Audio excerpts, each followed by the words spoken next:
Is Freddie Freeman the safest player in fantasy? Will 2024 be the year of Vinny P? Welcome in to Fantasy Baseball today. Frank, Scott, and Chris here on Tuesday, February 6th.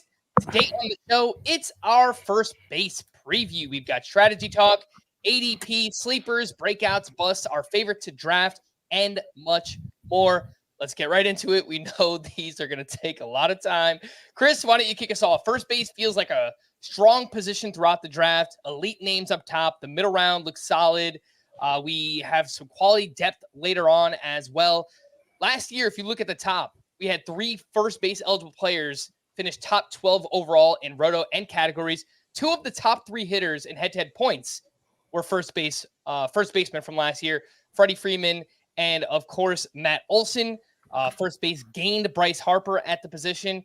And even if you look at the depth a little bit lower down, we had 15 first base eligible players finish in the top 80 overall last season. So it feels like a pretty fruitful position.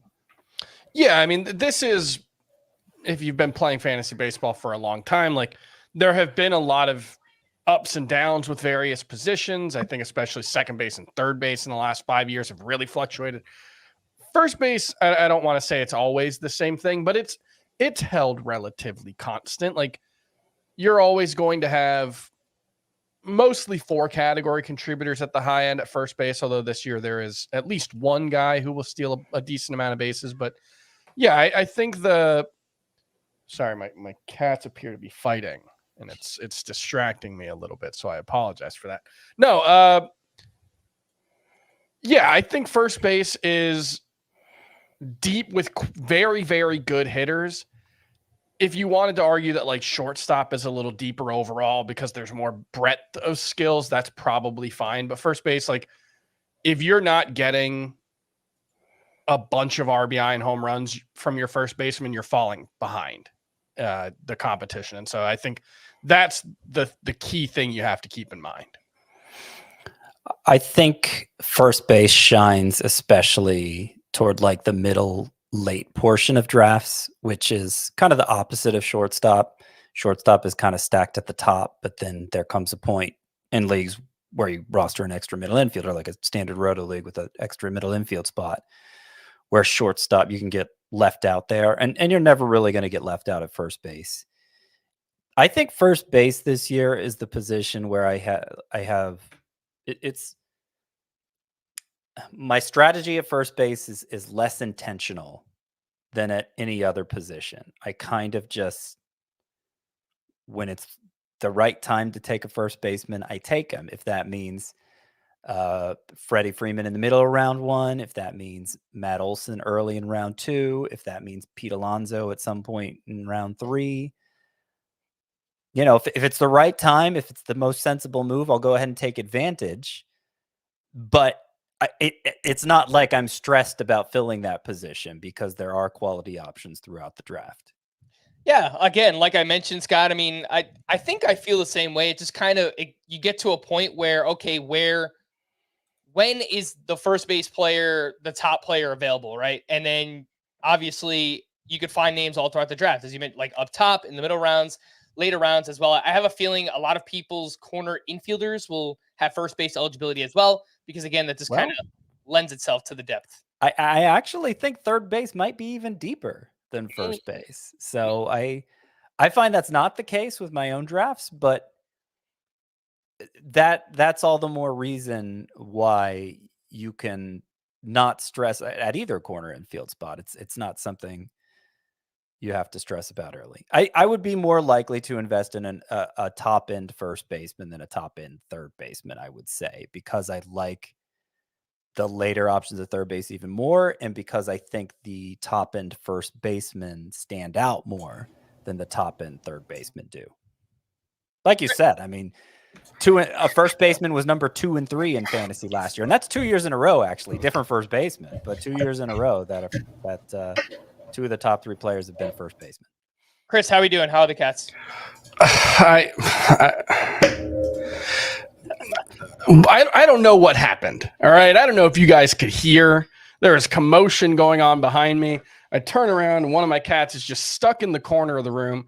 I go over there to look. She somehow got her paw under the door and then got caught in the wood. I don't know what she did, but she's like hissing and scratching and biting as I'm trying to get her. I'm very stressed right now. I'm sorry. What did I miss? All you missed was us talking about how deep the position is and a little bit on Scott's strategy. Let's get into ADP, and we will start, of course, like we did with the catchers. We're using Fantasy Pros ADP, which incorporates 5 different websites: ESPN, Yahoo, CBS, RT Sports, and the NFBC. The number one first baseman, no surprise, Freddie Freeman, with an ADP of 8.4, the same exact ADP as Juan Soto. Freeman, the model of consistency, has finished as a top 3 player in Roto and a top 3 hitter in head-to-head points 2 years in a row. He's hit 325 or higher 3 of the past 4 years. We saw the home runs come back up last year to 29, a career high 23 steals. The counting stats were amazing: 233 runs plus RBI. And that was before the Dodgers added Shohei Ohtani to their lineup this offseason.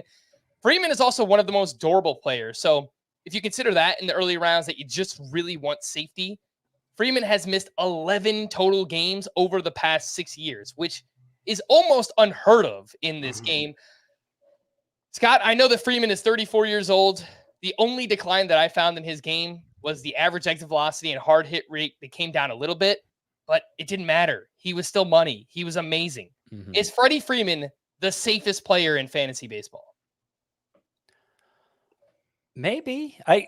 You look at his ADP, I'm surprised how low it is. I've seen him go late in round 1 in some drafts when, to me, he's the number 5 overall player in Roto. Number 2, I guess, in points leagues, or maybe number 3. Maybe I have high Mookie Betts in points leagues, but I have him higher than the consensus. And part of it is because he has been so bankable year after year. No health concerns, no performance concerns.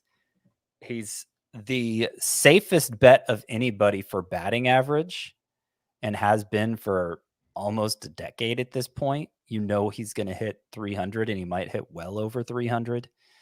And since he's, in his last years with the Braves, when that was an elite offense, and since joining the Dodgers, and that's been an elite offense, his run in RBI production as somebody who gets on base a ton, as somebody who, has power on top of the high batting average and the on-base skills. Like his run in RBI production, you said it, it's incredible. And that does so much to distinguish a player in a way that gets overlooked. And what's really taken Freddie Freeman from being a consistent late first rounder in my mind to a mid first rounder is the stolen base production the last 2 years. He came up with 13 in his first year with the Dodgers 2 years ago. We said, oh, that's great, but he'll never do it again. And then it was 23 the following year. It ended up being about as impactful each year because of the way stolen bases increased around the league. And that's why he's been the number 2 player, or I guess a top 3 player in fantasy each of the 2 years. You didn't see that in the years when he wasn't stealing bases, but now that he is, Freddie Freeman's amazing. And don't overlook him once the crazy 40 to 50 steal guys are gone at the top of round 1. Chris, I'm not sure that there's much more to add on Freddie Freeman, but how early are you willing to take him? Because I agree with Scott. I have Freeman 3rd overall in head-to-head points. I have him 5th in Roto. I have him a small amount lower, but it's not at all a noteworthy distinction, I think. When you're talking about in a Roto league, like, would I take Freddie Freeman or Corbin Carroll, Bobby Witt, Julio Rodriguez? I think I'd probably prefer the younger guys who steal more bases, but if you prefer Freddie Freeman, I'm not really going to argue with you. He's basically a perfect player.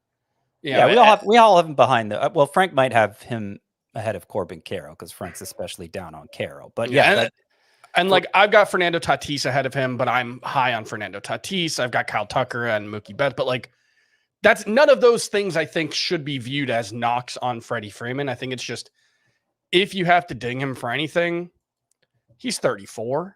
And at some point he will take a step back. We've seen even the down years for Freddie Freeman, he still hits 300. He still puts up a 900 OPS. So there's no case against him. It's just that I think we have a really, really wide group of players that you can consider with the number 2 overall pick. The one case against him, against drafting him that high in a roto league, as high as 5th overall in a roto league or even 6th overall, is what happens then if Matt Olson slides to you in round 2, which is possible. I think he should go earlier than that, but he doesn't always. If he slides to you in round 2, are you willing to start your draft first baseman? Hey, they were 2 of the top 3 players last year. Or even if it's not Matt Olson, there's a good chance Bryce Harper will be the most logical pick in round 2 at, what would it be, 18, 19 overall? So you may end up feeling like you have to take a lesser player because you took Freddie Freeman in round 1. And that's less of a concern for me in Roto, just because I do have that extra corner infield spot. But like, it's a legit issue in a points league. If you, especially because that is probably both Harper and Olson's better format. And so if you take Freeman 3rd overall, which I think is perfectly reasonable, and then you get to the 2nd round, like, you can't use your utility spot that early, can you? I mean, I guess you can if you're drafting Shohei Ohtani already. So yeah, I mean, it depends who else is there. Like if it's Austin Riley or Matt Olson, particularly in a points league, which is Austin Riley's lesser format, I think I just suck it up and take Olson. Bottom line is, you don't know how the 2nd round's going to go. That shouldn't I don't impact think I'd worry about it. It's, if it happens, know what you want to do if it happens. I guess. Generally speaking, oh no, I have too many good players isn't actually an issue. Right? Yeah. The old adage in fantasy, you can't win your league in the 1st round. Maybe you did with Acuna last year, but you can certainly lose it. And I can tell you right now, you won't lose it by drafting Freddie Freeman. I think he is, if Acuna is the safest, I think Freddie Freeman might be number 2 right up there with him. Before we get to Matt Olson, reminder, Super Bowl week is here. Stream wall-to-wall coverage with our CBS Sports HQ team of hosts, insiders, and analysts as they tackle the biggest storylines, interview the game's brightest stars, and keep you up to date with the latest betting odds and much more. Leading up to the best Sunday of the year, the 49ers taking on the Chiefs this Sunday in the Super Bowl. Let's get into Freddie Freeman. Nope, not Freddie Freeman. Number 2 is Matt Olson, the ADP of 15.8, going right after Trey Turner and just ahead of Rafael Devers. Career year for Matt Olson, career highs across the board. He hit 283, 54 home runs, 127 runs, 139 RBI, a 993 OPS, 139 RBI, led MLB by far. Ridiculous season for the Braves lineup and for Matt Olson. How he hit the ball harder than ever before. I mean, just outlier StatCast stuff that we're talking about. 99th percentile exit velocity, 96th percentile barrel rate. Just really crazy stuff. And he is about as durable as Freddie Freeman. Olson has missed 6 games over the past 4 years total. He has missed 0 games over the past 2 years. Since joining the Braves, has not missed a single game. We were talking beforehand. I just can't get over the fact that you're buying off of a career year. Matt Olson is in his prime age. I guess it's possible that he comes close, or maybe you can argue he doesn't even need to come close to pay off where he's being drafted right now. But I don't like the idea of paying for a career year, and that is what it feels like we're doing right now with Matt Olson. Scott, well, maybe, but I'm not saying this to be pedantic, and that's what Chris accused me of before the podcast, right? You're not, because Matt Olson was the number 2 player in roto leagues. He was the number 3 player in points leagues. You're not paying for him as if he was the number 2 or number 3 player. You're paying for him as if he was the number 14, number 15 player. And that's a big difference. First of all, another thing I will point out is a lot of what you're buying with Matt Olson is you're buying the Braves lineup, because you said a minute ago, Freddie Freeman's run and RBI production last year was insane, 233. Matt Olson's was 266. It was way ahead of Freeman. And I think we all agree that lineup's still going to be amazing. And that you may have noticed from our catcher preview, that's something I'm paying a lot more attention to this year is the players run an RBI potential, because I kind of just took it for granted for the most part. If they were a power hitter, if they were just a good enough hitter overall, the runs in RBI would come. But I've had back-to-back years now in Tout Wars, a 15-team Roto League, where I finished very high in home runs and very low in runs in RBI. So like I got to get to the bottom of why this keeps happening. And part of it is I need to make sure I nail those runs in RBI early in drafts. I think Matt Olson, 266 combined last year. I think he very much takes care of that. Is he going to hit 54 home runs? Maybe he'll only hit 44. I don't know. But he'll definitely live up to his cost, I think, if that's the case. And, if he doesn't regress as much as law of averages suggests he will, then you'll get a steal at that point. We had one mock draft earlier this year where the guy drafting first overall got Ronald Acuna, and then Freddie, and then Matt Olson made it all the way back to him at the end of round 2. He started his draft with the numbers 1 and 2 players in fantasy last year, which should not happen. But that suggests to me that Matt Olson's he's potentially being undervalued a bit here in drafts. Yeah, look, if he makes it to the end of like the 2-3 turn, that's not far off from where he was going last year. I guess my point is that he's being drafted higher now than he ever has before, Matt Olson, as a borderline first-round pick. The expected numbers say that he overachieved a bit last year.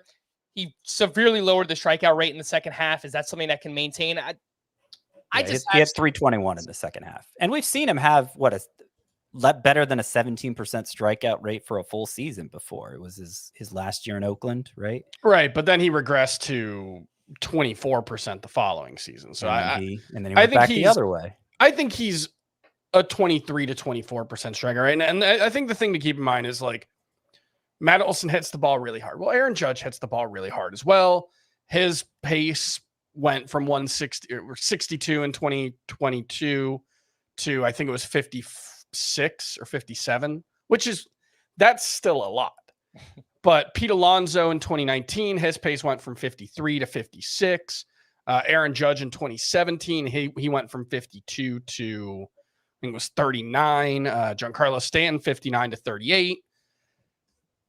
You almost never see a guy hit 50 home runs and then back it up with a comparable season. There's always regression from there. The basically only counterpoints to that are like Sammy Sosa's 3 straight 60 home run seasons. But like for the most part, 50 home runs is pretty impossible to follow up. And he doesn't need to hit 54 home runs again. But we did see Matt Olson in this same lineup, in the same ballpark in 2022 with 187 combined runs in RBI? Yep. 189. So 189. So like he's going to be very, very good. But he's been a volatile player in his career. I think he played over his head last season. None of this is to suggest you should not take Matt Olson in the second round. I think he's an obvious second rounder. It's just there are paths where this goes wrong. Now, if it goes wrong, he probably still hits 38 home runs and drives in 110 runs. And like, it's not going to go too wrong. But, there are reasons to believe that he's not going to repeat what he did last year. And I don't think just saying, well, he was the number 2 player last year, provides the full explanation for why he's going where he is. Let's take our first break. When we return, we'll get to Bryce Harper and keep things moving here with ADP right after this. A game so big. Super Bowl 58 is going to be absolutely epic. One day of coverage just won't cut. It's on TV. It's all things Super Bowl. Super Bowl 58 Vegas. Vegas, baby. All week long. You do not want to miss this. On CBS Sports Network. The number 3 first baseman in ADP is Bryce Harper at 23.6. That's right. First baseman Bryce Harper, likely not to play the outfield anymore, entering his age 31 season. Got off to a slow start in his return from elbow surgery last year. He flipped a switch in August. Over the final 2 months, he hit 299 with 16 home runs, a 1067 OPS, 93.3 average exit velocity, and a near 21% barrel rate over that final 2-month stretch. He also crushed it in the postseason. Bryce Harper's last full season was back in 2021, and he finished as the 10th overall player in Roto. I think he can get back to that level of production. Chris, call me crazy. I have Bryce Harper ranked higher than Matt Olson in Roto and categories just because I like what he provides more early on in drafts. He's going to give you a better batting average, a 287 XBA or better 4 years in a row. He's going to chip into 10 to 15 steals. And I think the Phillies lineup is going to be really, really good as well. Not as good as the Braves. I will agree with that. But I just like what Bryce Harper provides a little bit more skill set wise. And you look at the quality of contact, not even taking into account the fact that Bryce Harper strikes out a little bit less than Matt Olson or the fact that he's a little bit better of an athlete, but just what happens when he swung the bat and made contact with it. His expected WOBA on contact was 470 last season. Matt Olson's was 470 as well. Matt Olson was a lot better in real life, and maybe there are reasons why Bryce Harper will underperform that and Matt Olson won't. I don't necessarily know if either of their careers give us good reason to think that, but it's possible that there's something there that will make Matt Olson outperform Bryce Harper. But I think when you take the full breadth of their skill sets into account, I think Bryce Harper is a very, very similar hitter overall. The shape of it is a little different, but the fact that he might steal 15 bases, which is about what he was on pace for last season, I think it's reasonable to put Bryce Harper ahead of Matt Olson. I don't have it ranked that way, but I've got Bryce Harper one spot overall lower than Matt Olson in my top 300. So it's not really, and that's in Roto. So it's not really like I strongly disagree with you. Yeah, and look, I think both players are going to be standouts in head-to-head points leagues, both Olson and Bryce Harper. I have Olson, I think, a couple spots higher in head-to-head points. But again, in a categories league, I do like that potential better batting average and a few steals there from Harper as well. Let's go ahead. I should probably point out with Harper's numbers that, considering this is the first base preview and it's something we cite all the time on regular shows, he had in the home run distribution last season for Bryce Harper as he was coming back from Tommy John surgery. So through his first 73 games, he hit just 5 home runs. Didn't seem like that swing was all the way there. So that's through July. 73 games, 5 home runs. And then in his final 53 games, 16 home runs. So the power came back very suddenly. It carried over into the postseason where he had 5 home runs. And I would say that if you're just comparing their numbers side by side, Harper and Olson are closer than they appear. Harper has a bit of a health history that, we were just talking about how durability is a point in Olson's favor. It's a point against Harper, I would say. But, I don't have them that far apart either. Yeah, look, I think it's going to come down to preference, maybe how you want to build your teams early on. Again, I don't necessarily dislike, Matt Olson. I think it comes down to how you want to build your teams. And for me, it's Bryce Harper a few spots ahead there. Let's move down to 2 more first basemen who are going right next to each other in the early 3rd round, Vladimir Guerrero Jr. and Pete Alonso. Vlad Jr., the ADP is 26.8, the 4th first baseman off the board. And he's been a hard one for me to figure out this offseason. He's let us down 2 years in a row in terms of not living up to, what he provided back in 2021 when he was an MVP candidate. As we all know by now, that 2021 season potentially helped out by playing in 2 minor league ballparks that were extremely hitter-friendly. Vlad wound up hitting 48 home runs with a 10.02 OPS that year. Again, it's a clear outlier for him. Last year, it seemed like he was pretty damn unlucky. If you look at the expected stats, his 295 XBA was in the 96th percentile. He only hit 264 last year. We saw something similar with the slugging percentage. And then there's this. Vlad acknowledged to ESPN that a pair of injuries hampered him in 2023. First, a nagging wrist earlier in the season, and later a knee, which he dealt with on May 17th. He actually went for an MRI, I think it's September. So it sounds like it could have been something that was lingering. He had this to say: one of the things that mostly got in my way last year was health, but I've learned a lot about that, about how to take care of my body a lot more. Is the 3rd round enough of a discount, Scott, for you to jump in on Vlad Jr.? Yeah, it is. And I'm kind of surprised everybody dropped him that low. I had him early in the third round. As I've said before, my rankings, I come out with them before any sort of ADP data comes out. So it's always kind of surprising how much my rankings do or don't match up with that early ADP data. I thought I'd be low on Guerrero. It turns out I'm a little high on him, ranking him early in round 3. And part of the reason I'm surprised is because, people live and die by the StatCast page these days. And Vladimir Guerrero's StatCast page is still amazing. His 295 expected batting average last year, 96th percentile, 498 X slug, 87th percentile. That expected batting average and X slug was kind of halfway in between the amazing 2021 season he had, where he came close to a triple crown, was the top player in fantasy, and the underwhelming 2022 season. So like he, in the underlying numbers, he made up a lot of ground from 2022 to 2023. And it just wasn't there in the actual production. I think round 3, he didn't quite perform up to the level of a third rounder last year, but if he falls short again, you can live with him in that range. And there's a good chance he bounces back with first round production again. So I think it's an appropriate discount for him. I do consider it a discount, depending on, I don't think I've had occasion to draft him yet this year, but I wouldn't hesitate to if like the top second baseman are gone at that point, and Vlad, you know what? I think I have him ranked in between the second baseman. I'm referring to Jose Altuve, Ozzy Albies, and Marcus Semien. I have Vladimir Guerrero valued about the same as them. Let's talk about Pete Alonso, who is going at about the same point as Vlad in drafts. 27 is the ADP for Alonso, the 5th first baseman off the board. He is the premier power hitter in baseball in terms of consistency. Since he's entered the league, he leads baseball with 192 home runs since the start of 2019.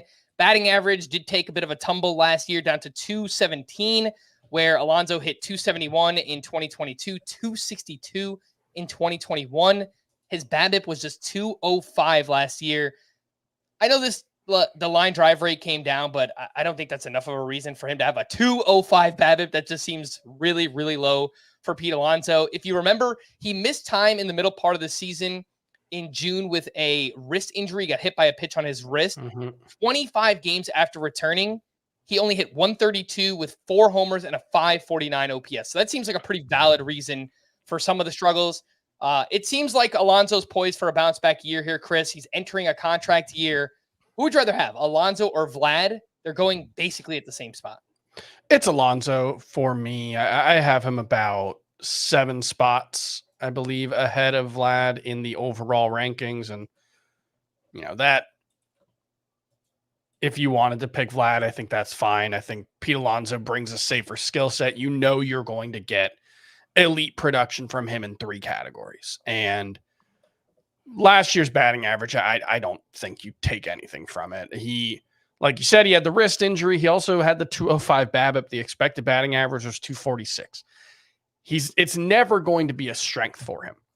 But a 246 batting average, when it comes with 46 homers and 210 combined runs and RBI last season, you can easily live with that. And if Pete Alonso and Matt Olson had basically identical seasons, I wouldn't be surprised at all. We saw maybe a downside outcome for Alonso in 2023. We saw a downside outcome from Olson a little bit in 2022. Overall, their production over the past 2 seasons, probably pretty similar. And so I think you could make a case that Alonso probably belongs closer to Olson and Harper than he does Vlad Jr. at this point. Yeah, I have Alonso ahead of Guerrero too. So maybe that's part of the reason I haven't drafted Guerrero yet, is because people are even lower on Alonso than Guerrero. So it is kind of incredible to rank Alonso this high, considering he just hit 217. But he really wasn't a batting average liability at all the previous 2 years. He hit 271 in 2022. He hit 262 in 2021.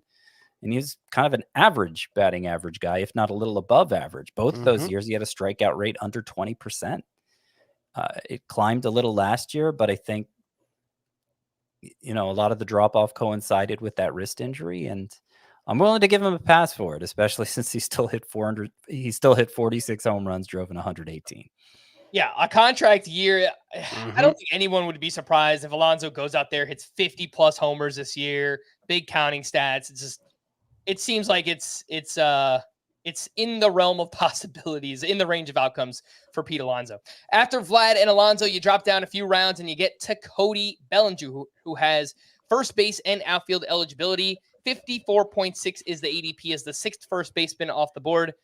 Maybe the hardest player to figure out this offseason, and perhaps that's why he remains a free agent here on February 6th. After 3 awful seasons from 2020 to 2022 with the Dodgers, I guess, I don't know, 2 1/3 seasons, 2 1/4 season, whatever you want to call it, 2020. Bellinger signed a 1-year deal with the Cubs, and he was a true league winner. I mean, he was going around pick 175, 200 last year. He went out, he hit 307, 26 homers, 20 steals. He was one of 19 hitters to go 2020 last year. How did he do it? He lowered the strikeout rate down to 15.6%. He pulled a bunch of fly balls, completely changed his approach with 2 strikes. He was one of the best situational hitters in the game last year. The question, and it's a massive one, can he maintain all of those gains? I don't know. I don't know that anybody knows that right now. Bellinger was a huge overachiever in terms of StatCast data as well. Yeah. Scott, what do we do with Cody Bellinger? So he was the 10th biggest overachiever by expected batting average. He was the 5th biggest overachiever by xSlug.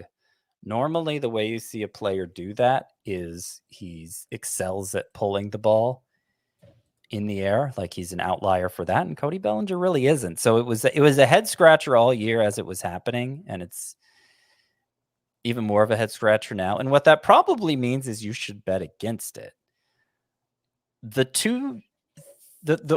3 things I can say for Cody Bellinger is that, okay, there's no dismissing the improvement in strikeout rate. It was a great strikeout rate. That's a valuable skill that could make up for a lack of power. He runs. He's one of the few first baseman eligible players who does. He's athletic. That's going to remain a part of his skill set and hopefully make up for any losses in power as well. He's outfield eligible. That's the 3rd thing. And that's the reason why, even though I'm betting against a repeat season for Cody Bellinger, I have him on my Busts 1.0. I find myself drafting him a decent amount of time, particularly in 5 outfielder leagues in that round 5 range, because I know the drop-off in the outfield is coming, and it is steep, and it is severe. And Cody Bellinger at least gives me a chance of not being ruined by it. Now, sometimes that sort of, I don't really trust it, but it's the best I can do in a bad situation. Sometimes that sort of pick works out great. Sometimes it ends up a disaster. If I don't have, particularly if I don't have a single outfielder at that point in a 5 outfielder league, I find that I'm rolling the dice on Cody Bellinger just out of need. After Bellinger, you drop down about a round to Paul Goldschmidt at 62.4. He's the 7th first baseman off the board, which is the 6th round in a 12-team league. He still offers a unique skill set at first base, 25 home runs and 11 steals. Still hits the ball really hard, 91.3 average exit velocity, 11.9% barrel rate, but he is entering his age 36 season. We're starting to see some cracks, elevated strikeout rate, 23.4%. His highest since 2019. His zone contact rate was below 80%, his lowest since his rookie season. Chris, where are you at on Goldie? Because I know Scott has him as a bust, and I'm sure we'll talk about that. But Chris, where are you at on Goldschmidt entering his age 36 season? I think I have him maybe a little bit below ADP. It's really hard to ask a player to bounce back from a decline multiple times in their 30s, right? Like that's a hard trick to pull off once. And look, maybe the fact that he's already done it suggests that he's more well-equipped than most 36-year-olds to come back from a decline. And it's worth noting that the surface level numbers overstate the extent to which he declined more than the underlying numbers, which I think might reflect that he overperformed in 2022 and maybe underperformed a little bit in 2023, and maybe 2024 comes out somewhere in the middle. I think that's a reasonable explanation or expectation, but you also have to keep in mind that he's a 36-year-old, and further decline from the baseline skill set should be expected from where he's at. So all in all, I think he's fine here. If you miss that first round of elite first baseman, I tend to just want to avoid this group of first basemen, I think, a little more than the early or later guys. So it might just be a situation where, while I'm not much lower on Paul Goldschmidt than the consensus, I'm probably still low enough that I'm not going to draft him. All right, I'm going to go ahead and get into it now, and then I don't have to get into it so much when we talk about our busts at this position. So Goldschmidt started out fine last year. He was coming off an MVP season. He seemed golden in the first half. In the second half is really where it all went awry. 246 batting average, 763 OPS. His strikeout rate went from 21.8% in the first half to 25.6% in the second half. His average exit velocity went from 93 miles per hour in the first half to 88.7 miles per hour in the second half.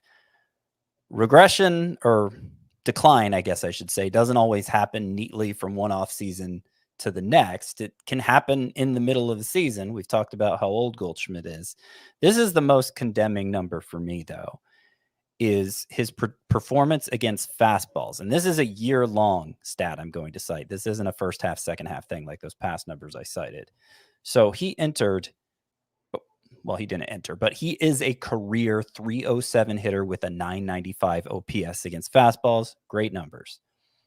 Last year, he hit 238 with a 797 OPS against fastballs. Fastball is supposed to be the easiest pitch to hit, but you find as players get older that their production diminishes against fastballs. Their swing slows down a little bit. They have a harder time catching up to that heat.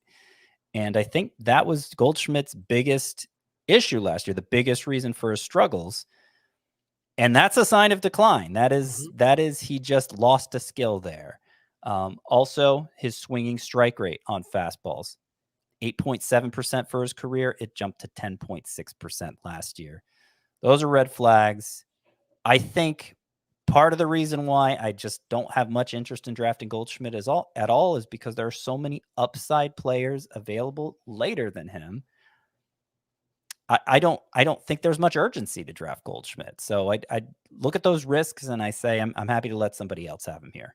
Can I play devil's advocate? Of course. All right.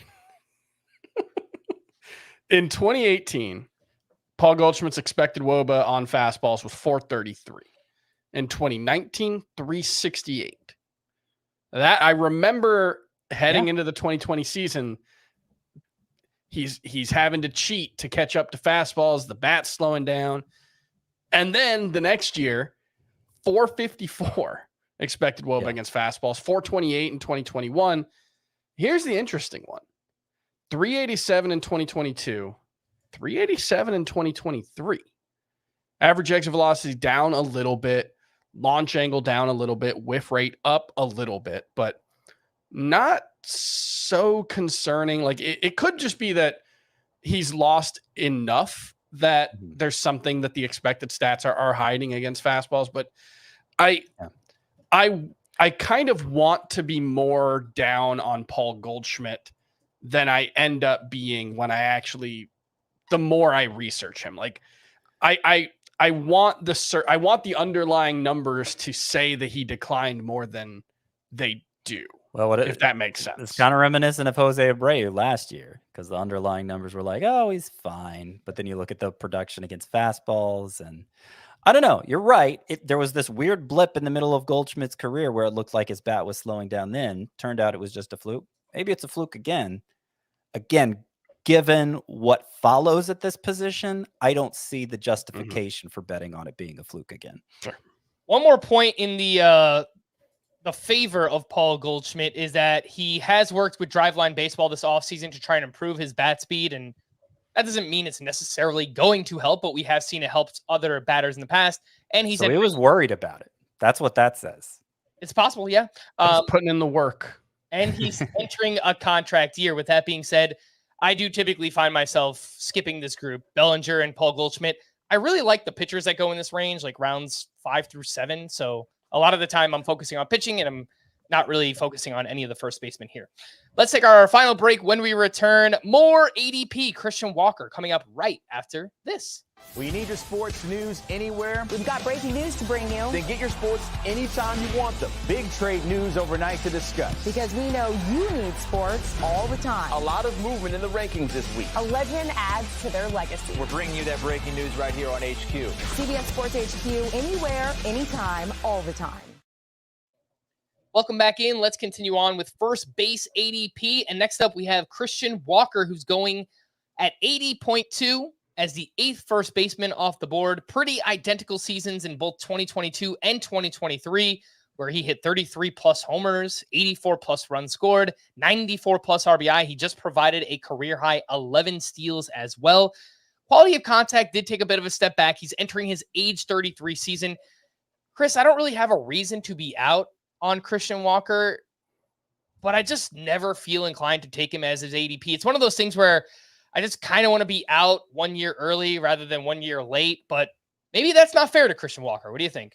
Yeah, I mean, over the past 2 seasons, only 4 players have more home runs and RBI than Christian Walker, which is pretty shocking. And while he'll never likely be helpful in batting average, he doesn't generally hurt you too much. Like a 242 like he was in 2022, you can live with that.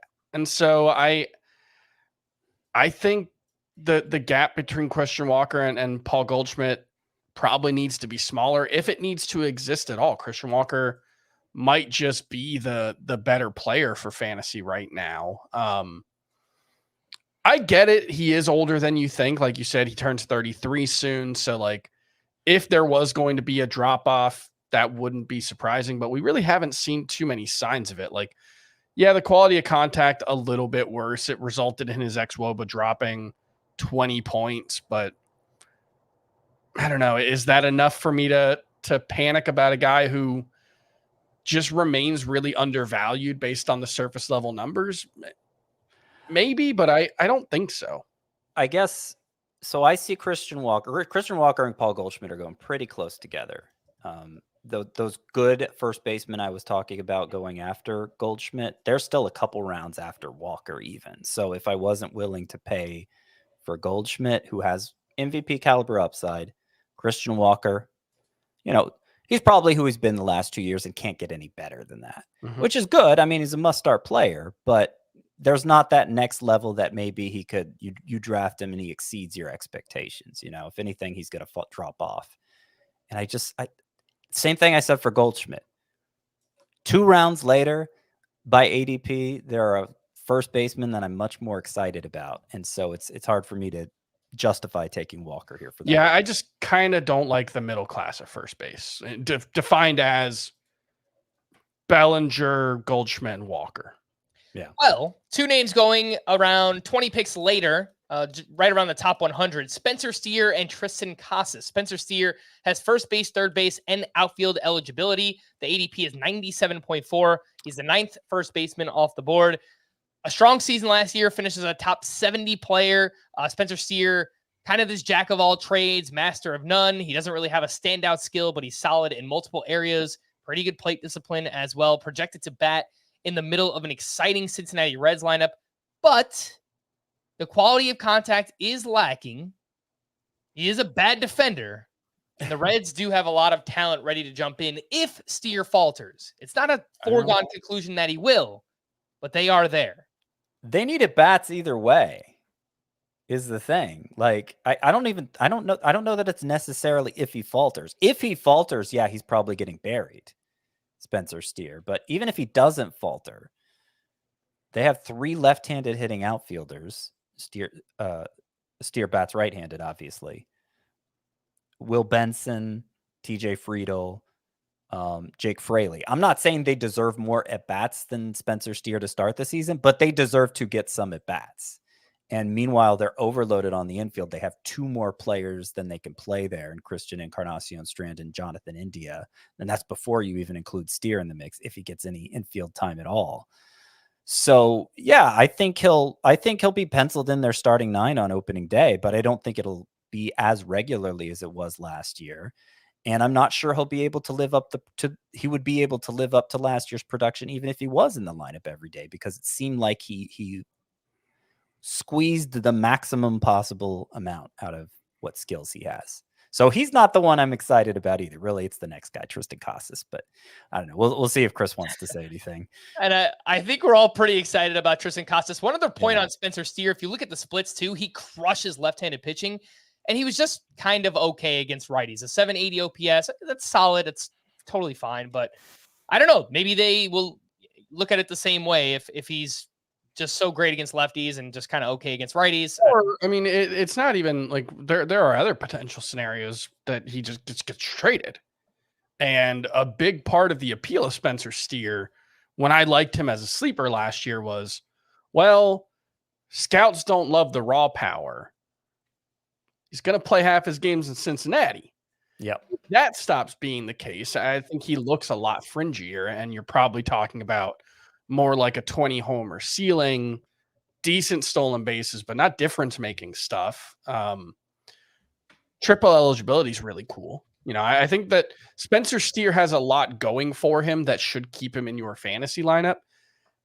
I just don't think drafting him as your first baseman at 100 overall makes a lot of sense. Yeah, and maybe most people are drafting him to use him as an outfielder. So, I mean, I kind of get that aspect of it, but still, I mean, specifically for this position, it's probably a no-go for me on Spencer Steer. Triston Casas is the next name up. The ADP is 99.8, so going right at that similar range as Steer, the 10th first baseman off the board.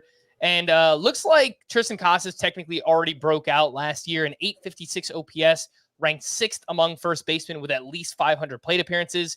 He crushed the ball, 91.1 average exit velocity, a 13% barrel rate.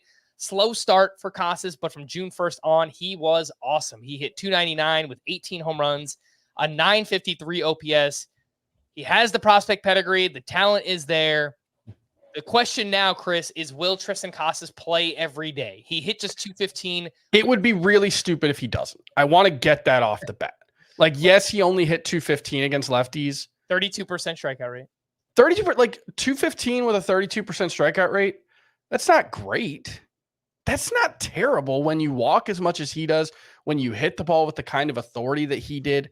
456 slug, 817 OPS. He had I believe it was a 341 expected WOBA against left-handed, 347 expected WOBA against left-handed pitchers.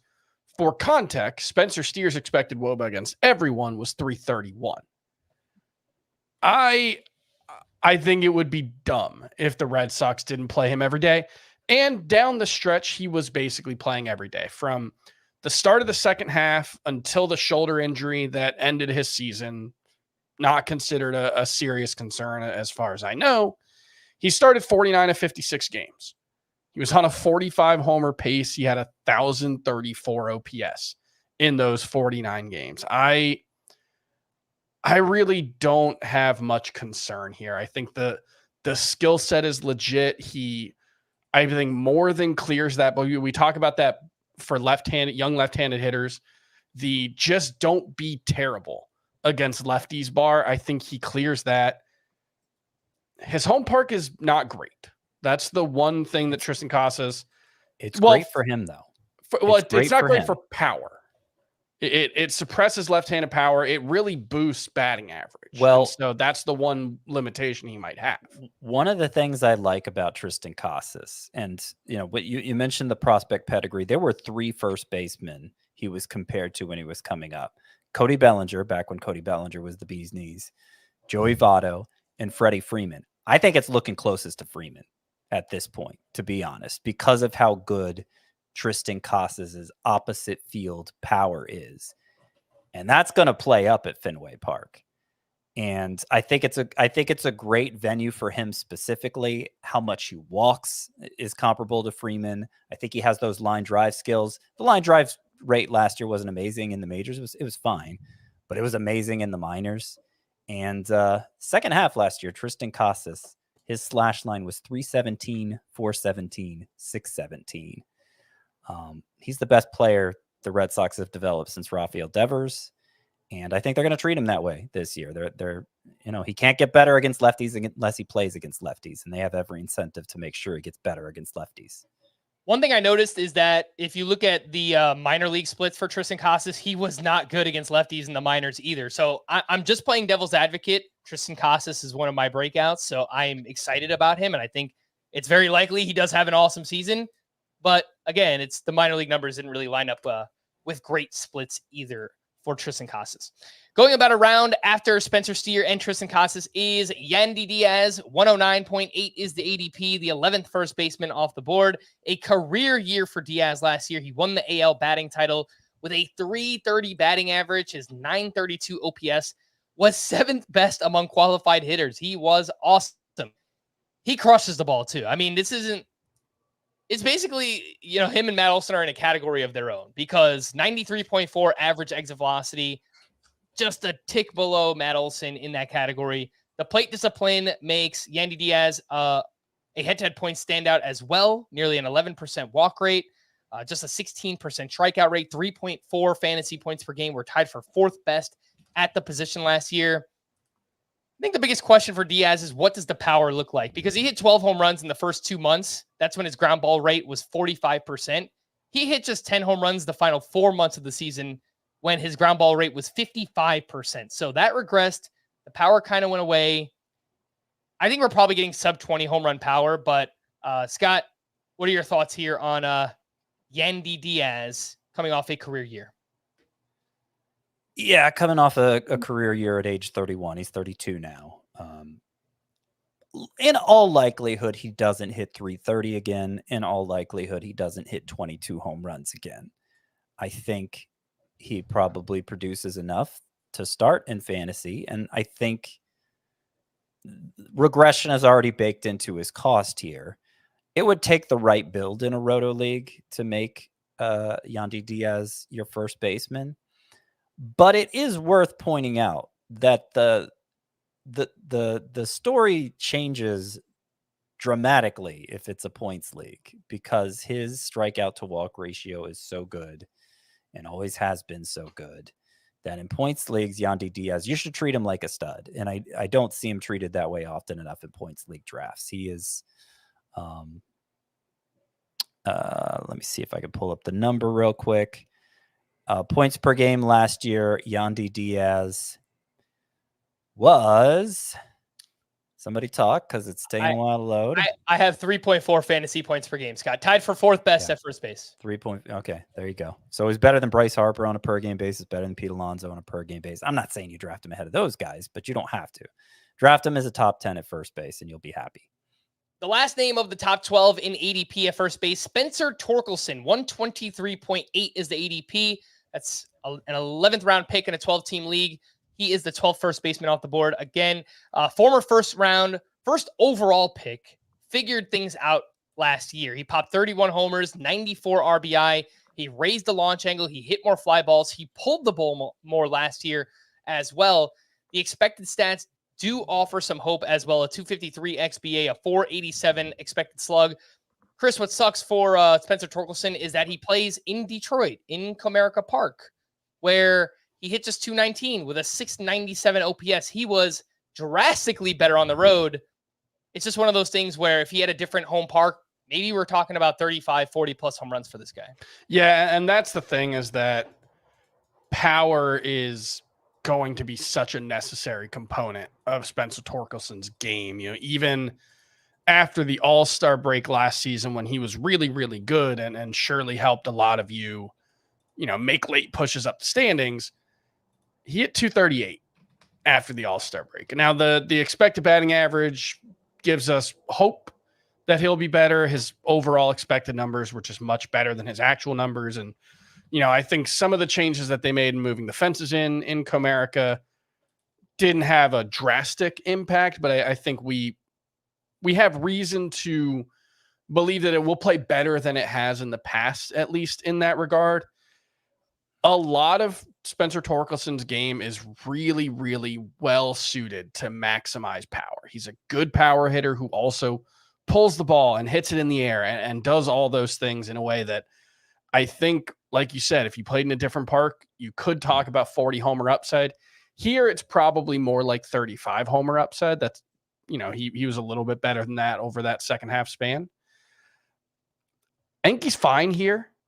I think like a poor man's Pete Alonso isn't an unreasonable expectation for Spencer Torkelson. It's just when you're doing 35 homers rather than 45 homers, it definitely makes the 240-ish batting average a lot harder to swallow. The way I've been putting it is if Spencer Torkelson played at most any other ballpark, he'd have Pete Alonso upside. But because he plays in Detroit, he probably has Christian Walker upside. Sure, that's fair. But he is going, 40 picks later than Christian Walker? Sure. Yeah. Almost 45 picks later. Again, the ADP for Torkelson, 123.8. Just for fun, I did want to see what his home runs by ballpark looked like. Just, I don't know. Let's throw Cincinnati out there. 42 home runs for Spencer Torkelson. If you got him at if he played in Cincinnati, Spencer Torkelson legitimately might be a top 50 pick. But to get to bring it back to the point you were making about how much later he's going than Christian Walker, because it sounded like maybe I was being negative with Torkelson. Torkelson is one of those first basemen who, because he exists that many picks later, I don't feel the need to pay up for Christian Walker or Paul Goldschmidt.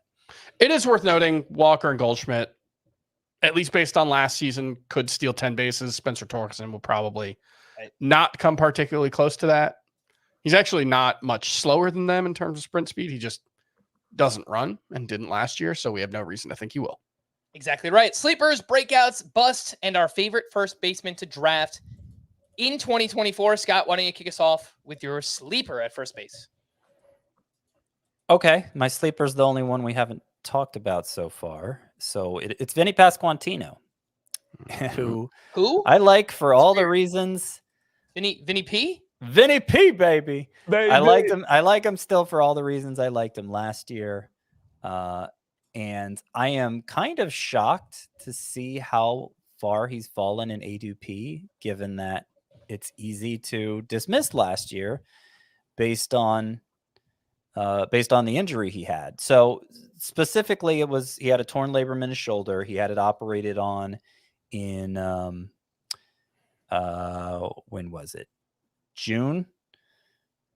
So through his first 38 games last year, Vinny Pasquantino was doing exactly what we expected him to do. He was slashing 298, 383, 539. He had the tremendous strikeout to walk ratio. The power was playing every bit like it should.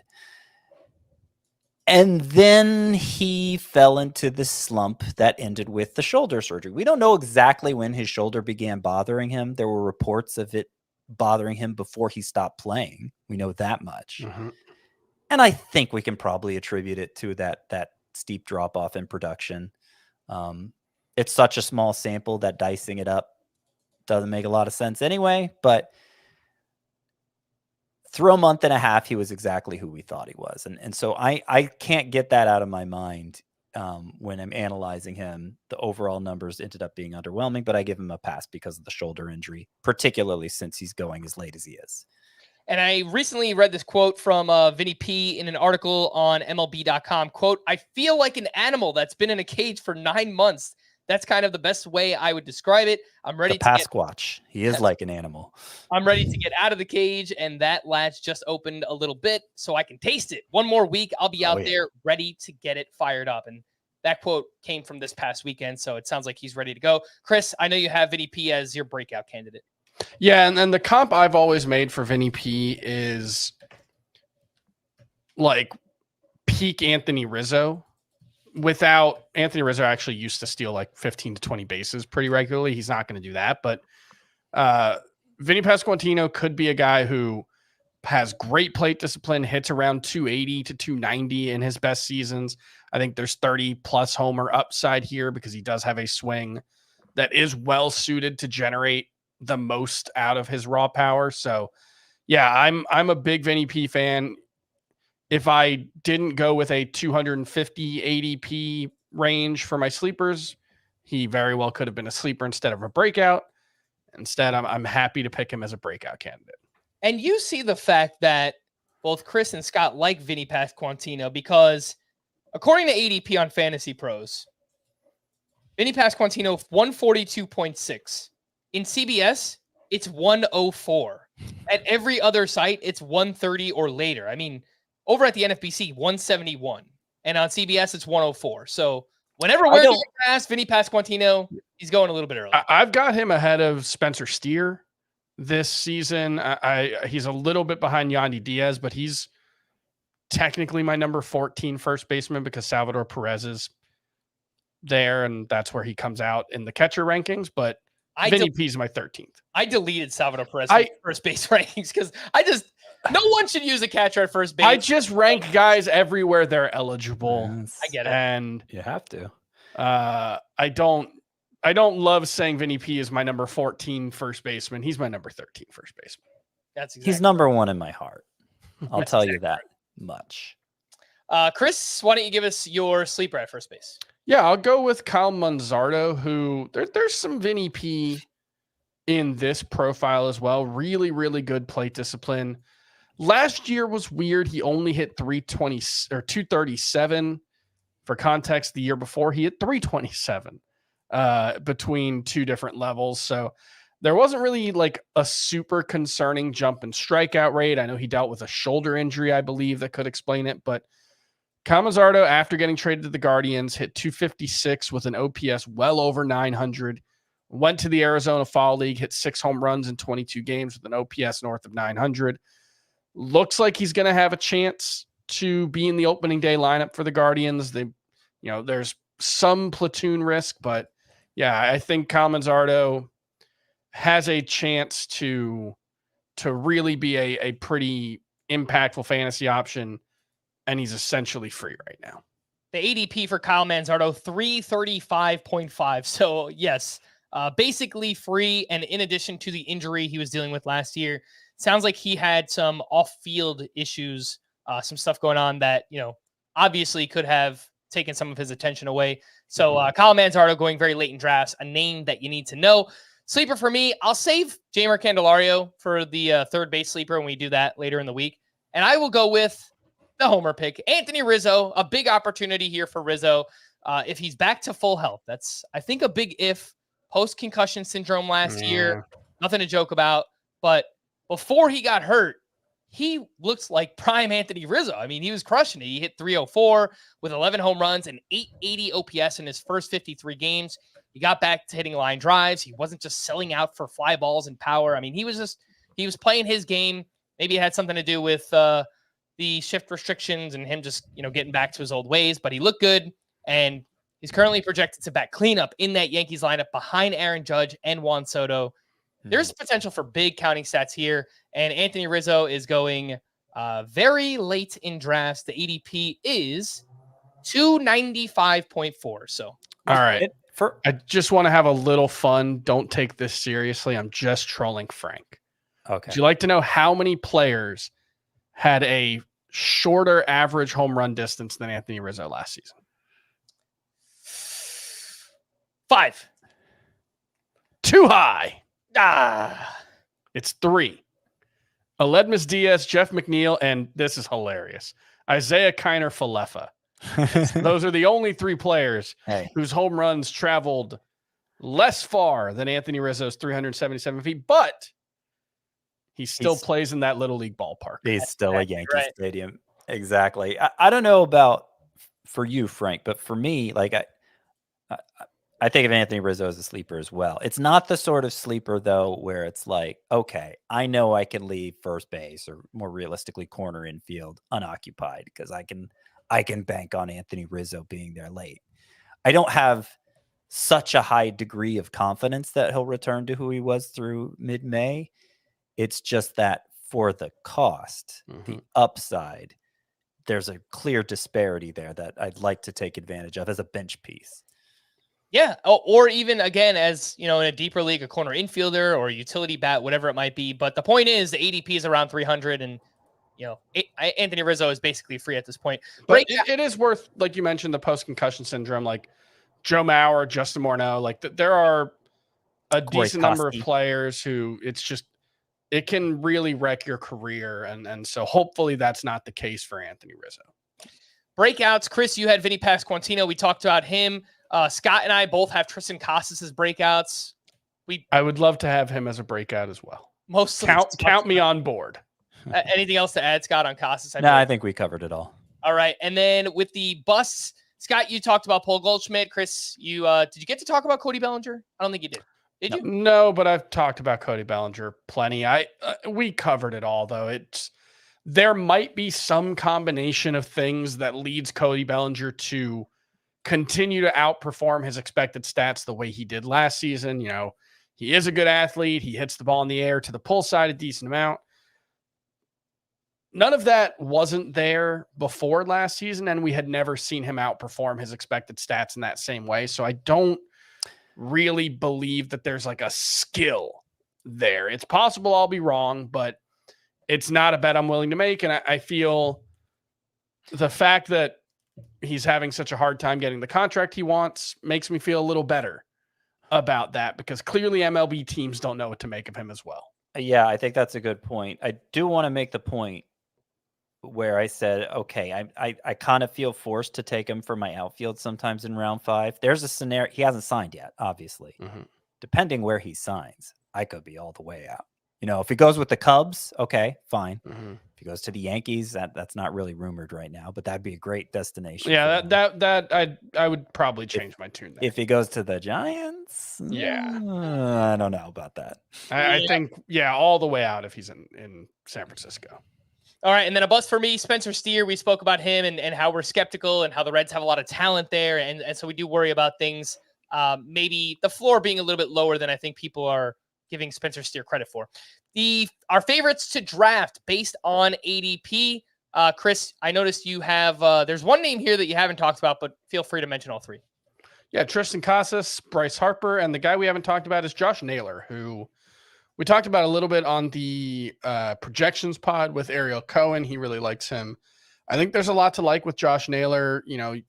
The biggest thing for me is it's hard to find players who are RBI standouts, or RBI specialists, I guess is the better way to put it. Guys who, if you get a lot of RBI, it's usually because you're really, really good, and guys who are really, really good tend to get drafted really, really early. But over the past 2 seasons, Josh Naylor's 162 game pace for RBI is 117. He's done that with an 807 OPS, which is decent, but nothing to write home about.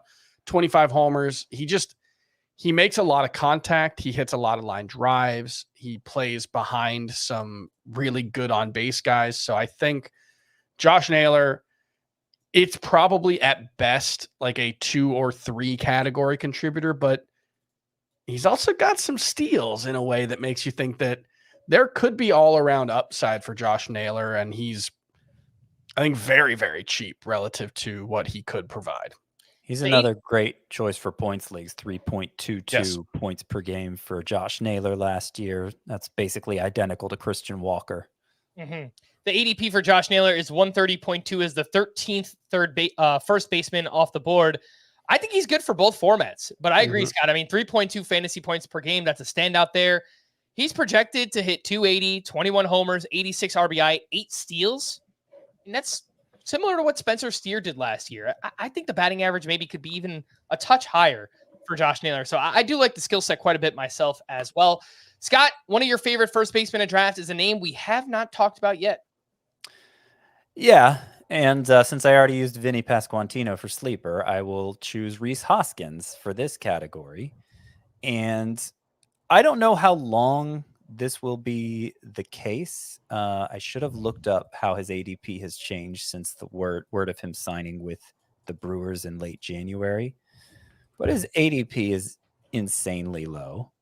Okay, so since that news on NFBC, he's still going like 180th on average, the 18th first baseman off the board.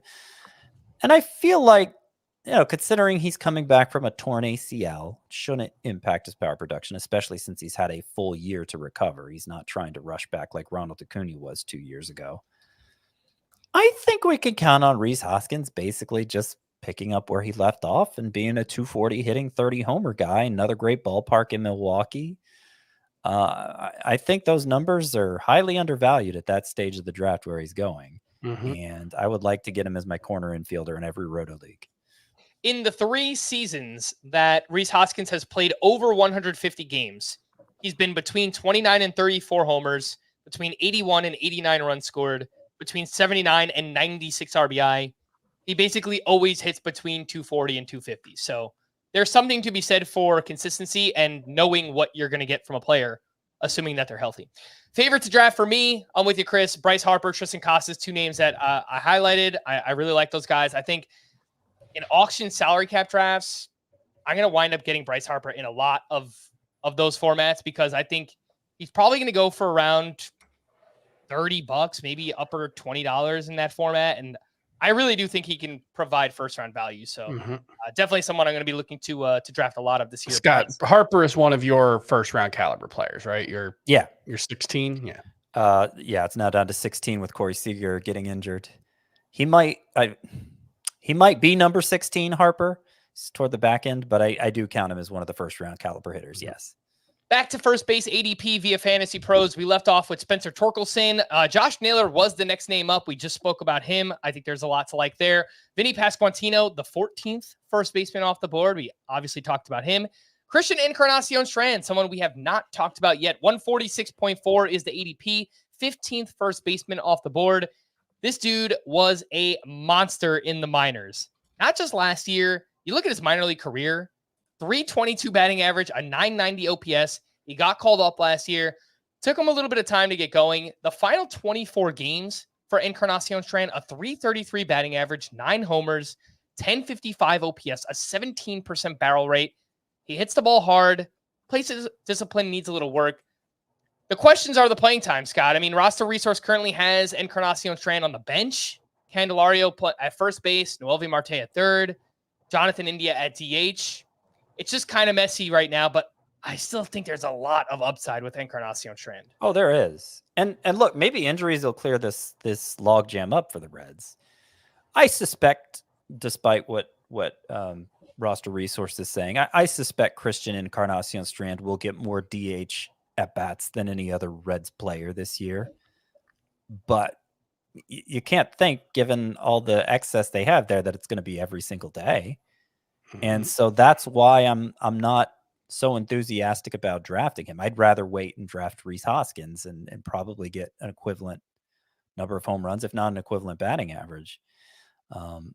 So that's kind of killed my enthusiasm for Encarnacion Strand. The fact that the Reds weren't able to trade away Jonathan India this offseason. They still could, I guess, but it doesn't sound like they're going to. It's just too many mouths to feed, and he hasn't earned an everyday spot in that lineup yet. I will also say big difference in Encarnacion Strand's value in Roto points leagues. You mentioned the plate discipline was bad. Far less interested in drafting him in that format. Points leagues. I would just say as a general rule for the Reds, and we're going to talk a lot about the Reds in second base and third base and shortstop previews as well. And this is going to apply to all of that. I think it kind of feel like it applies to everybody but Jeimer Candelario, given what they invested in him. There's a lot of pressure on pretty much everyone in this lineup to hit. And I think the first month of the season is going to be a lot of frustration among the fantasy community, where there's going to be a lot of, how could you sit Christian Encarnacion? Or like, someone's going to have to sit when you look at this team. Like, Jake Fraley's a good hitter against right-handed pitchers, like that. It's going to be hard to keep all these guys out of the lineup. And so the thing you have to keep in mind with Matt McClain and Spencer Steer and Ellie De La Cruz, Noelvi Marte, Christian Encarnacion Strand, all these guys we really like, is like 2 of them might be in AAA by May. 2 of them might be on a different team by August. I would bet 2 of them are on a different team by August, one way or the other. And so what you have to keep in mind is, if you hit on which ones you bet on, there is significant upside with all those guys. There is legitimate, you are dropping them downside with every single one of them, I think. And if you don't believe me, I would just look at Jordan Walker last year. where he got sent down for a month because he wasn't doing enough with the opportunities and they had a logjam, and it eventually worked out and he was okay. But I think you have to keep that in mind with CES and all those guys in Cincinnati. It's just, there's significant downside risk. 4 first base eligible players going between picks 150 and 200. This kind of feels like we're entering the corner infield range of drafts now at this point. Alec Boehm, who also has third base eligibility, the ADP is 153.4. Isaac Paredes also has third base eligibility, 175.4 is the ADP. And Nathaniel Lowe at 184.8 as the ADP. Rhys Hoskins also in this mix, but we just talked about him. Scott, any interest in any of these names here? Nathaniel Lowe with the Rangers, Isaac Paredes of the Rays, and Alec Boehm with the Phillies. I think Boehm's just kind of a good general fallback option at either corner infield spot. Going to be pretty helpful in batting average, not kill you in home runs and RBI. I don't think he has a lot of upside from here, but I think he's fine. I do have Isaac Paredes as a bust candidate for me, I should point out, because he is I talked earlier this podcast about, okay, your exit velocity readings aren't great. And his StatCast page looks like icicles. The way you can make up for it. He's miles away from not great in terms of quality of contact. Icicles. The way you can make up for it is by pulling the ball in the air a lot. And he makes use of that gimmick more than any other hitter in the majors. Does Isaac Paredes. It's led to good home run totals the past 2 years, over 30 last year. If there's any slippage in that at all, he collapses. And particularly because he plays for the Rays, who are looking to break in a ton of corner infielders, he can't afford any slippage at all. I think there's a chance Isaac Paredes is just being cut in fantasy leagues May 1st because they've already moved on to somebody else if he doesn't get off to a scintillating start. So I don't think the cost here is horrible, but I think there's true like bottom out potential with Isaac Paredes.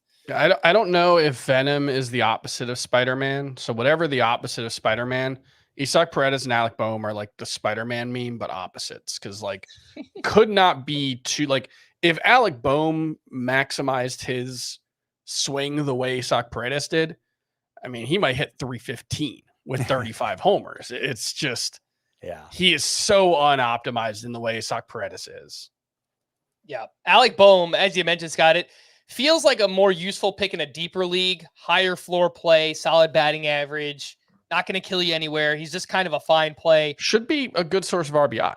Yeah. One thing I wanted to point out with Paredes, he led Major League Baseball qualified hitters in pop-ups, 19.7% infield fly ball rate.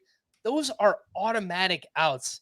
His XBA was 230. I mean, the floor is so Paredes we're talking you about, just right? kind of have to look at Nolan Arenado, who still had a decent season last year, hit 26 homers, drove in a decent amount of runs, but like the OPS dropped like 110 points because when you have this approach, if you're not hitting home runs 6 rows up, you're doing nothing. Like you're not going to get singles. You're going to get very few doubles. It's not just an all or nothing. It's a home run or nothing approach. And there's really no safety net there for that kind of profile. 1 point on Nathaniel Lowe. He took a big step back last year. I think it really comes down to his aggressiveness. If you look at his breakout 2022, he posted career highs that season in swing percentage and chase rate, and it worked out very well for him. I mean, he hit the 27 home runs, career high in OPS. The counting stats were there for him. He has to get back to that. I'm not sure it's going to. Very clearly, 2022 looks like the outlier for Nathaniel Lowe at this point. But if he gets back to that level, it's going to be because he's more aggressive here in 2024. 2 names going between picks 200 and 250. Jeimer Candelario, who also has third base eligibility. The ADP is 223.8. And Justin Turner with an ADP of 241. He is the 21st first baseman off the board here. Candelario, Scott, I know we both have him as a sleeper, and I thought you summed it up very well in your article, is just kind of look at what Nick Castellanos did when he went over to Cincinnati. I think it's a great example. And the fact that the Reds paid Candelario, there is something they clearly like about the skill set. I think he's probably the safest one on their team in terms of playing time this season. Yeah, no, that was a point Chris brought up earlier. I mean, the reason I make that comparison with Castellanos is Castellanos spent most of his career in Detroit, putting up pretty good numbers, went to Cincinnati and became a stud. Jeimer Candelario spent most of his career in Detroit, put up fine numbers, goes to Cincinnati. I don't think he's going to have a stud outcome like Castellanos did his one full year in Cincinnati, but StatCast estimates he would have hit 30 home runs if he'd played every game in Cincinnati last year. He's not going to play every game, but he's going to play half his games in Cincinnati. I'm thinking like a 275 batting average with 25 home runs and good run and RBI production for Candelario. That's going to make him well worth this draft pick. Yeah, I think similar to what we saw from Spencer Steer last year, maybe a little more pop. Yeah, I think the fact that Candelario ran a little bit last year too, he joins the Reds, who were the most aggressive team in baseball last year. They led Major League Baseball with 190 steals. I mean, the next closest team had 166. So I do think maybe we could see a career high in terms of steals from Candelario as well. I would prefer Candelario to Bohm and certainly Paredes. Justin Turner is the other name that I mentioned here. He's entering his age 39 season. I get that. I think he still has some juice left. He hit 276 last year, 23 homers, 96 RBI, and 800 OPS. He signed with the Toronto Blue Jays last week. He's going to be their DH, likely to play every day as long as he's healthy. You know, ended the year with a foot injury. So something to watch in spring training. Let's just make sure he's good to go for the start of the season. But if he's healthy, I think he's still going to be pretty good. That's Justin Turner. 5 names going between picks 250 and 275. Ty France, Andrew Vaughn, Ryan Mountcastle, Josh Bell, Jose Abreu. Chris, these are like different variations of, you know, you're going to hit anywhere from like 240 to 260 with 15 to 22 home runs. It feels like a kind of, not the same skill set, but like similar. We have like close ranges here with these types of players at this point. Yeah, I think these are kind of replacement level fantasy first baseman. And I think if you're looking for two who could be more than that, I would say Josh Bell, just because he's been so streaky. And we have seen stretches from him where he has, you know, really looked like a top 12 option. And we've ranked him that way. And then we've seen stretches where he looks really, really bad. He was very good with the Marlins. And so if he carries that over and you know, hits 26 home runs this season, I wouldn't be terribly surprised. The other one would be Ryan Mountcastle, who I think is just a victim of, look, God bless. I think the Orioles' decision to move their fences back it looks pretty good. I think the team is built for it. It's made their pitching staff look a lot better than I think they otherwise would, but it's really unfair specifically to Ryan Mountcastle, who has taken a big, big step forward over the past couple of seasons as a hitter in a way that is not reflected in his production whatsoever, in a way that I have to think is really frustrating for him. So if he gets traded, and the Orioles are another team that probably has a few too many bodies, especially once you start looking at guys down in the minors, please trade Ryan Mountcastle. Yeah. Get Ryan. Like, that's another one that if he played in Cincinnati, I think Ryan Mountcastle might hit 280 with 30 home runs. Now, it's just where he's at is really hard to maximize what he's doing. Now, you led into that by saying 2 of these 4 players have the upside for more, and I genuinely wasn't sure which 2 you were going to say. Mountcastle is personally who I rank the highest of these 4, but one who you didn't say was Andrew Vaughn. I kind of think he is who he is at this point, and I guess you do as well, but some people might still put the upside label on him just given his age and pedigree. And then Jose Abreu. This is a noteworthy stat. So he hit 1 home run through 61 games last year and then hit 17 home runs through his final 80 games. His overall numbers during that 80 game stretch where he was hitting 17 home runs still weren't amazing. But obviously that 61 game stretch where he homered just 1 dragged down his overall numbers quite a bit. And he is in a good lineup. I don't know. He might be fine as a corner infield option. I'm not going to say I'm excited to draft Jose Abreu, but I'm not ready to completely bury him yet. Yeah, I mean, and even in a dreadful season, he still drove in 90 runs last year. Like he's that he's a legitimate RBI specialist. And if he just has a decent season, 100 RBI is not really asking too much from him. The Astros are paying him a lot of money. He's probably going to bat somewhere in the top 6 in that lineup. And there will be counting stat potential there for Jose Abreu. So a name I think you could look at as a corner infielder at this point. 2 Yankees approaching the 300 pick range. I already mentioned Anthony Rizzo earlier. The ADP is 295.4. DJ LeMahieu also has third base eligibility, going at pick 292.6. Injuries have taken a real toll on LeMahieu. He's 35 years old. Strikeout rate jumped out last year. He did figure something out in the second half. His triple slash was 273, 377, 432 with 8 home runs. He started pulling the ball more too. So I will just say there's a chance that something carries over here for LeMahieu. And there's also a chance that he leads off for that lineup and has, Soto and Judge and Rizzo batting behind. So that is the only reason why I'm not completely writing off LeMahieu at that point, is because you can't ask for a much more optimal lineup spot than that. Still, can't say I'm terribly excited to draft him. Yeah, I think that's a 15-teamer only situation for me. 3 names outside the top 300 picks: Kyle Manzardo with the Guardians, Alex Kirilloff with the Twins, Nolan Shanuel with the Angels. Chris, I know Kirilloff is someone that you have hyped up as like a real deep league sleeper. Yeah, I think he's shown some skills at the major league level. Obviously hasn't been a difference maker, but last season, OPS was right around 800, if I'm remembering correctly. I don't have it in front of me, but hopefully the shoulder issue that he had at the end where he had surgery, apparently it wasn't as significant as they feared. It was mostly just a cleanup issue for him. So hopefully he's ready to go by opening day. And I still think Alex Kirilloff is someone who, could have some post-type sleeper appeal. Outside of the top 350 picks, we see Lamont Wade at 374.5, Ryan O'Hearn at 377, Carlos Santana, who just signed with the Twins this past weekend. His ADP is 390. He is slated to be their starting first baseman with Alex Kirilloff at DH.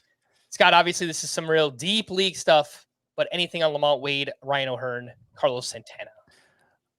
I mean, I'll just say that for being really deep league stuff, for being this deep into the first base rankings, these don't seem like terrible options. They don't seem unplayable if you get in a pinch. I mean, they all had stretches last year where I was putting them in my 10 sleeper hitters for the upcoming week.